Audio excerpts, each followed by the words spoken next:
Buenas tardes, mi nombre es Perla Marí, soy estudiante de enfermería y el día de hoy vamos a ver el tema de fisiología cardíaca. Antes que nada, tenemos que ver que la principal función del corazón es funcionar como una bomba, es decir, que bombea la cantidad de sangre que tenga en su interior hacia todo el organismo, tiene que llegar a los miembros, a los órganos, los tejidos, todo principalmente. Tiene 4 cavidades en total, 2 cavidades izquierdas y 2 cavidades derechas. Las cavidades izquierdas se encargan de la circulación mayor, es decir, de la sangre oxigenada, y las 2 cavidades derechas se encargan de la circulación menor, es decir, de la sangre desoxigenada o que está sucia. También tenemos lo que es el gasto cardíaco, que es la sangre que saca el corazón. Es decir, si yo aproximadamente tengo 60 mililitros en mi corazón, ese corazón, al momento, eso es conocido como el gasto cardíaco, es toda la sangre que está sacando de su interior. En este caso está determinado por dos cosas, que son el número de latidos por minuto y el volumen sistólico.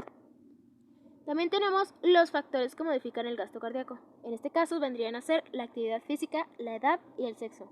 Lo más importante en esta parte es la actividad física, ya que contribuye más. Es decir, si yo tengo una persona que está haciendo algún deporte, ya sea basquetbol, voleibol, natación, atletismo, gimnasia, entre otras cosas, eso contribuye a que tenga un gasto cardíaco mayor. También tenemos lo que es la edad. Aquí en el apartado, en la esquina derecha superior, tenemos que dice que a mayor edad, menor gasto cardíaco y a menor edad, más gasto cardíaco. Es decir, es inversamente proporcional. Tenemos el inotropismo, que quiere decir que el corazón es capaz de regular la fuerza con la que late. Es decir, que el corazón no es dependiente de las instrucciones que le den el cerebro, sino que simplemente él es independiente y él sabe, dependiendo del volumen que tenga en su interior, sabe qué fuerza tiene que utilizar para poder mandarlo a todas las partes del cuerpo. También tenemos lo que es el mecanismo de Frank Starling, que contribuye mucho a esta parte, que dice que el volumen de sangre que recibe es proporcional a la fuerza con la que impulsa el corazón. Como ya vamos diciendo, si el corazón tiene aproximadamente 60 mililitros, entonces el corazón sabe qué fuerza necesita para poder sacar esa sangre. En todo caso, si el corazón recibe mayor volumen, entonces tendrá que aumentar la fuerza con la que se va a comprimir.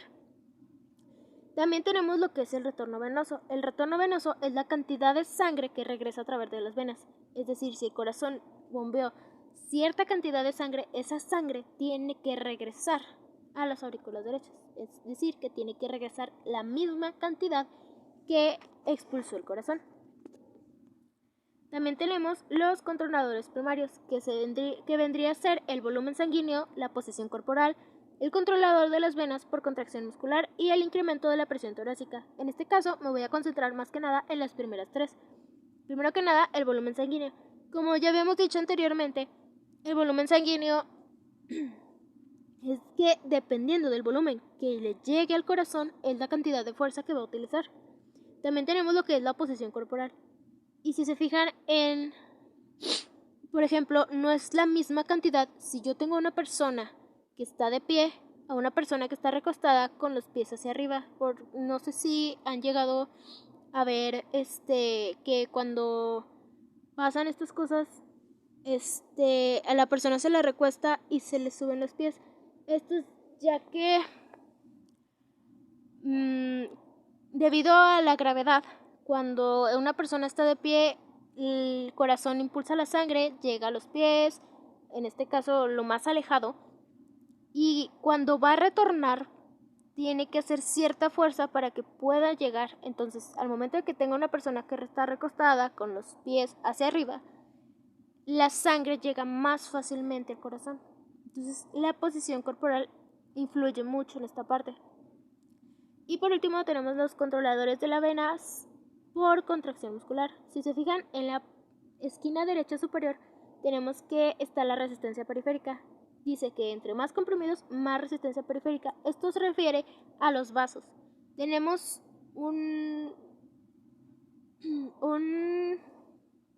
¿cómo decirlo?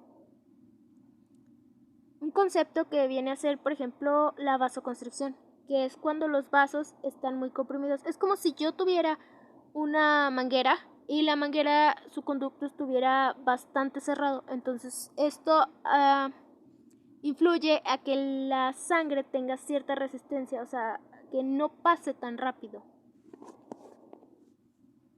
Tenemos también lo que son las terminaciones y lo que es el gasto cardíaco.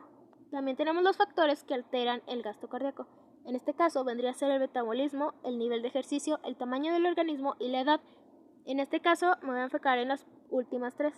Primero que nada, en el nivel de ejercicio. Es el mismo ejemplo que vendemos utilizando. En todo caso, de que yo tenga una persona que juegue básquetbol, voleibol, gimnasia, atletismo, natación, etc., esa persona va a tener un gasto cardíaco mayor a una persona que no realiza absolutamente ninguna actividad durante el día. También tenemos lo que es el tamaño del organismo. Esto quiere decir que si yo tengo una persona con una masa corporal más alta o una persona más alta de estatura, es diferente su gasto cardíaco al gasto de una persona de una estatura promedio, por ejemplo. Es decir, que el corazón va viendo qué fuerza utiliza para ver hacia dónde lo manda. Es decir, si tengo una persona que es bastante alta, el corazón va a bombear diferente para poder hacer que llegue a las extremidades. Y tenemos también lo que es la edad, como ya habíamos dicho, que a menor edad mayor gasto y a mayor edad menor gasto. Tenemos también en este apartado que hay en los hombres la cantidad promedio es de 5.6 mililitros y en las mujeres es de 4.9 a 5 mililitros. Esto quiere hacer referencia a que también influye mucho el sexo, dependiendo del sexo que se tenga. Y tenemos también la pequeña fórmula del gasto cardíaco que nos dice que se multiplica el volumen sistólico por los latidos por minuto. Y el índice cardíaco. El índice cardíaco es prácticamente, podría decirse que es lo mismo, pero aquí en esta parte dice que es el gasto cardíaco por los metros cuadrados de superficie corporal. También hay que tomar en cuenta que tenemos dos tipos de corazón. El hipereficaz, que trabaja de manera eficiente, que nos dice que es el aumento de la capacidad del corazón para bombear la sangre. Es decir, que se ve en una posición más privilegiada, por así decirlo, ya que tiene más capacidad que un corazón normal. Tenemos también lo que es la estimulación nerviosa, que es la estimulación simpática e inhibición parasimpática. Otra cosa es que simpática y parasimpática son completamente lo opuesto. Entonces tenemos que aumentar la frecuencia cardíaca de 70 a 75 a aproximadamente 180 a 200 latidos por minuto. Esto quiere decir que aumenta bastante. Y tenemos que aumenta la fuerza de contracción cardíaca. Es decir, que el corazón ejerce más fuerza para bombear. Y tenemos la estimulación parasimpática, que es la disminución de la frecuencia cardíaca a 20 latidos por minuto y la disminución de la fuerza de contracción en un 20 a 30%. Es decir, que esto sirve para que el corazón lata de manera más leve, más suave. Y tenemos la hipertrofia del miocardio, que se produce por el trabajo cardíaco prolongado. Volvemos al mismo ejemplo. Si tengo una persona, en este caso, una persona que practica atletismo, pero su ejercicio es constante de día a día, su corazón está excediéndose demasiado y con el paso del tiempo se va a comenzar a fatigar. Entonces, no es lo mismo esa clase de persona a una persona que no realiza ejercicio, que no se ejercita de ninguna forma. También tenemos que hay dos tipos de hipertrofia, la concéntrica y la excéntrica. Y el otro tipo de corazón, que en este caso sería el hipoeficaz. que nos dice que es la disminución de la capacidad del corazón para bombear sangre. También tenemos lo que es la elevación, que es la disminución crónica de la presencia periférica total. Es la disminución crónica de la resistencia periférica total. Esto nos quiere decir que, como ya habíamos visto, hay vasoconstricción. Entonces, al momento de que la sangre necesita pasar por esos conductos, por esos pequeños vasos, los vasos no dejan que pase la sangre, entonces hay una resistencia periférica total, no deja que pase por esos vasos. Entonces la sangre se ve imposibilitada de llegar a esos tejidos, a los tejidos a los que tiene que llegar a oxigenar.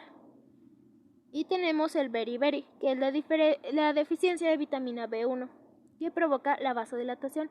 La vasodilatación es como, igual volvemos al mismo ejemplo, si yo tengo una manguera, esa manguera en vez de estar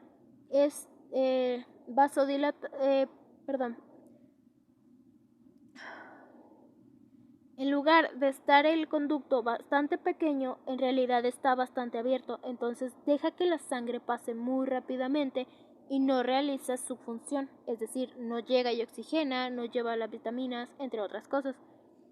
También tenemos la fístula arteriovenosa, en este caso sería como un cortocircuito, por así decirlo.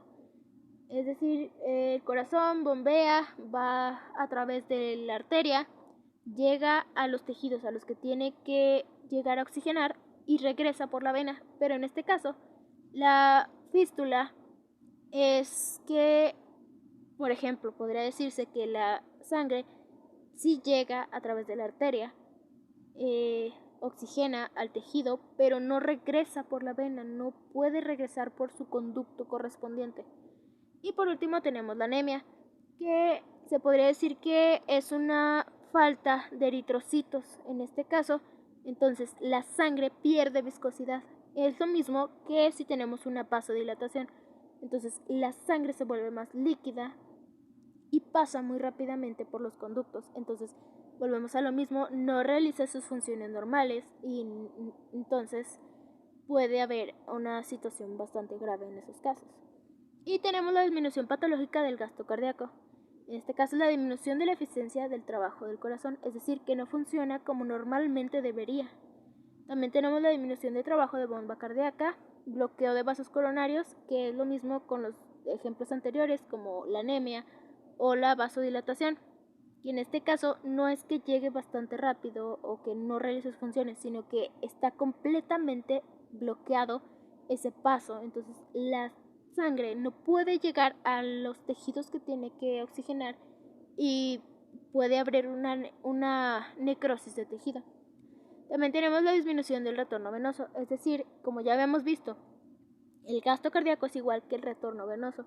Si el corazón saca 70 mililitros, de esos 70 mililitros tienen que pasar por todo el cuerpo y regresar. Entonces, en este caso, si hay disminución del retorno venoso, puede ser porque se haya quedado en alguno de esos vasos y puede obstruir a la propia sangre o causar otro tipo de daño. Y tenemos la disminución del volumen sanguíneo, es decir, que, por ejemplo, si tenemos una persona, digamos, tiene 90 mililitros de sangre, entonces sufre un accidente, pierde sangre, entonces ya no va a ser el mismo volumen y su gasto cardíaco va a disminuir. Y por último tenemos el flujo sanguíneo en el músculo esquelético. En este caso, el ejercicio físico es igual al estrés circulatorio.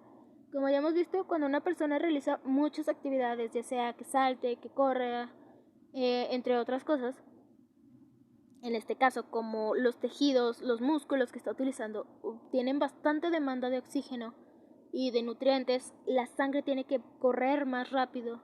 Entonces, en este caso, los vasos se encuentran normal o en algunas ocasiones tenemos lo que es la vasoconstricción. Entonces, la sangre no puede llegar a pasar por esos conductos y muchas de las veces tenemos lo que la gente conoce como pequeños calambres, que es porque la sangre está teniendo dificultades para pasar por esos vasos.